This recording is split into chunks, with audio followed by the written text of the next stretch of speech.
decadent and delicious. Okay, hello and welcome to my kitchen once again. Today we're actually going to be making hot fudge, and there's a few reasons that I picked hot fudge, which I know seems kind of weird of a thing to make, but the first reason, I think the most important reason, is it is the best hot fudge that you will ever taste in your life.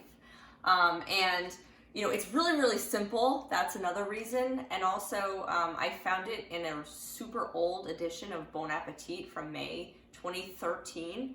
I have a bit of a food magazine hoarding issue.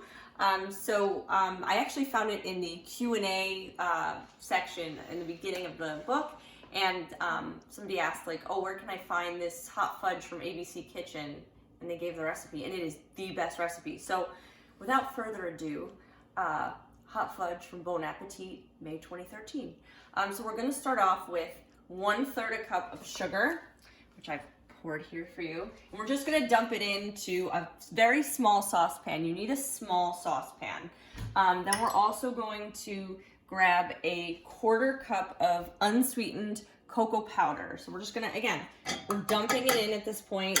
We're not turning anything on just yet. That's literally how simple this is. Small saucepan, 1 whisk, couple cups, and then you're done. You have amazing, amazing, tasty, delicious hot fudge. So then we're gonna take our light corn syrup. You need light corn syrup, and we're gonna add 3 tablespoons. So we're gonna go 1 and 2. And then we're gonna add 1 more, and then you're done with your corn syrup. And then we're just gonna add a 1/4 cup of water to this.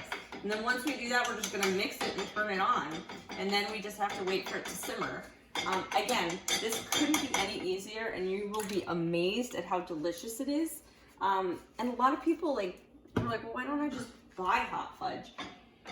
Sure you can, but you don't know what you're missing with this recipe. Honestly, it is that good. I was not expecting to be so wowed by a hot fudge recipe, but once I tasted it, I was like, this is so much better than anything you get at the store.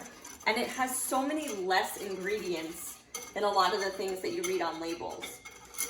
One of the other reasons that I decided to do a hot fudge recipe is because I actually have been reading articles recently that millennials don't like to cook, which was really, really surprising to me. Okay, and I'll explain that later. But we're just gonna basically whisk this until it's nice and smooth. So we're gonna get a really nice smooth whisk in there.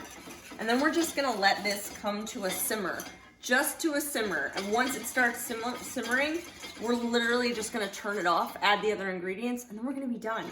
It's the fastest, easiest recipe. And I cannot stress to you enough how delicious it is. So back to my recent discovery about millennials not liking to cook. I thought that was a really strange thing to read because millennials, I feel like, you know, one of the myths of the millennial, if you will, is that millennials are all about like self-care and they're obsessed with self-care. I'm just gonna leave this on like a medium heat. So since millennials are all about self-care because we were bullied throughout our childhoods, you would think that we would be super concerned, you know, not just with the exterior, but also with the interior. And what better way to fix your interior than with what you're eating and knowing what you're putting into your body. It's also a huge confidence booster to know that you can cook something yourself and like serve it to people and they'll love it. And it also it makes you healthier. I don't care what you're making. Chances are the at-home version is going to be way healthier for you than the restaurant or takeout version of what you're making. And for some weird reason, I don't know if this happens to anyone else, but with me, if I make something, I tend to eat a lot less of it because I'm just like, oh, I've done it, it's over. And now I'm like, okay, I guess I'll eat now. And I just don't end up eating as much. So you can see this is already just sitting here for like 2 minutes. It's already starting to kind of simmer. So I'm just gonna swirl this around just for a minute. I just want it to really nice and evenly simmer. And we're literally just watching it froth and like everything's mixing together and it just starts to bubble really, really nicely. And it's really fast. One thing that I was thinking about is like, okay, when I found this recipe, I was like, what am I gonna do with hot fudge? And then I started thinking about it. And I was like, well, I could put it in coffee.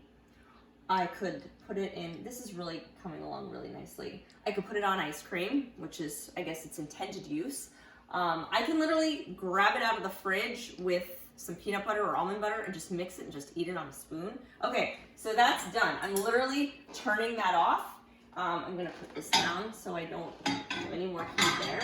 And now I'm going to add about an ounce of chocolate. Okay, I just had some chopped chocolate that I'm adding. I'm going to add a half a teaspoon of vanilla extract. Sorry, it's not the Madagascar vanilla, but it'll do. And half a stick of butter, which is also 4 tablespoons of butter. So I'm gonna add that in as well. And I'm just gonna mix that, and then we're just gonna do a little teeny tiny pinch of salt. So I'm just gonna mix this with some salt. Just a pinch, pinch. Okay, I'm gonna mix this all together until the butter gets nicely incorporated. This smells, by the way, like the most decadent chocolatey thing in the world, and it looks like you went to the fanciest culinary school or pastry school in the world to learn how to do this. It is that decadent and delicious. I mean, and that's it. That's all you do. That's how you make hot fudge. It couldn't be easier. It couldn't be more delicious. Let me show you what it looks like after it's been in the fridge for a couple days. I made my original batch a couple days ago, and let me just see where it is. Oh, it's over here. So, this is what it looks like when you take it out of the fridge, and I'll show you after it's kind of been sitting for a while. Like, look how delicious that is. It's so rich and velvety and chocolatey. I mean, the consistency out of the fridge is literally perfection. And then once you heat it up, it just has this like yummy, gooey, delicious chocolatiness. And I'm just gonna take a taste of that. And just like, it's like really good. If you don't want to use real butter at the end, you can substitute for soy butter if you are vegan. And that's how you make hot fudge. Any millennials out there who don't want to cook, this couldn't be any easier, and this is just the beginning. Do I have chocolate all over my face? I don't know, I don't care. But I had a great time, and I hope you did too. And I hope you make hot fudge. Thank you. Have a great day. Bye.